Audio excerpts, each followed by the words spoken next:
ഇന്ന് ക്രിസ്മസ്. സ്നേഹത്തിന്റെയും സാഹോദര്യത്തിന്റെയും സന്ദേശം പങ്കുവെച്ച് ലോകമെങ്ങും ഇന്ന് ക്രിസ്മസ് ആഘോഷിക്കുകയാണ്.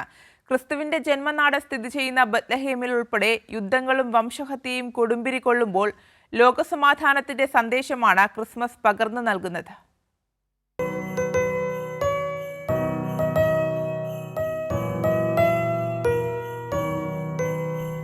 ശാന്തിയുടെയും സമാധാനത്തിന്റെയും ആഘോഷമാണ് ക്രിസ്മസ്.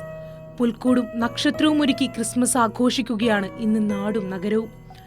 ഉണ്ണിയേശുവിന്റെ തിരുപ്പിറവിയിൽ വിശ്വാസികൾ ക്രിസ്മസ് ദിനം കൊണ്ടാടുമ്പോൾ ഈ ദിനം സ്നേഹത്തിന്റെയും പങ്കുവെക്കലിന്റെയും ഓർമ്മപ്പെടുത്തലുകൾ കൂടിയാണ്. ലോകമെമ്പാടുമുള്ള മനുഷ്യർ ഈ മഞ്ഞുമാസത്തിൽ പുൽക്കൂടൊരുക്കിയും നക്ഷത്രവിളക്ക് തെളിയിച്ചും ആഘോഷരാത്രിയുടെ ചമയങ്ങൾ കൂടുതൽ വർണ്ണാഭമാക്കുമ്പോൾ ഇവിടെ കേരളത്തിലും ആഘോഷങ്ങൾക്ക് തിരി തെളിയുകയാണ്. ജാതിമത ഭേദമന്യേ മധുരം പങ്കുവച്ചും ദീപം തെളിയിച്ചും കേരളവും ക്രിസ്മസ് ആഘോഷിക്കുന്നു.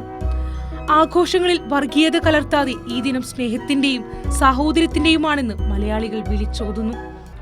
ഇങ്ങനെയുള്ള കേരളത്തിലാണ് സംഘപരിവാർ വളർന്നുവരുന്ന കുഞ്ഞുങ്ങളിൽ പോലും വർഗീയത കലർത്താൻ ശ്രമിക്കുന്നത്.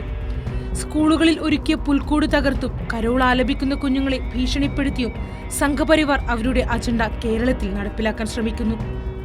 വർഗീയത പടർത്തുന്ന സംഘപരിവാറിനെ ഒരുമയുടെ ആഘോഷങ്ങളിലൂടെ നമുക്ക് മറികടക്കാം. അതേസമയം പലസ്തീനെതിരെ ഇസ്രയേൽ നടത്തുന്ന കടന്നാക്രമണത്തിൽ ഇന്ന് ബത്ലഹേം അശാന്തമാണ്. യുദ്ധവും കുടിയൊഴുക്കലും കൊടുമ്പിരി കൊള്ളുന്ന ബത്ലഹേമിൽ ഇത്തവണ കുഞ്ഞുങ്ങളുടെ കളിച്ചിരികളില്ല, പുൽക്കൂടുകളില്ല.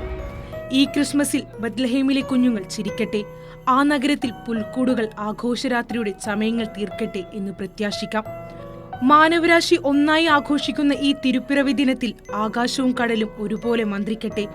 ഹൃദയശുദ്ധിയുള്ളവർ ഭാഗ്യവാന്മാർ, ഭൂമിയിൽ സന്മനസ്സുള്ളവർക്ക് സമാധാനം.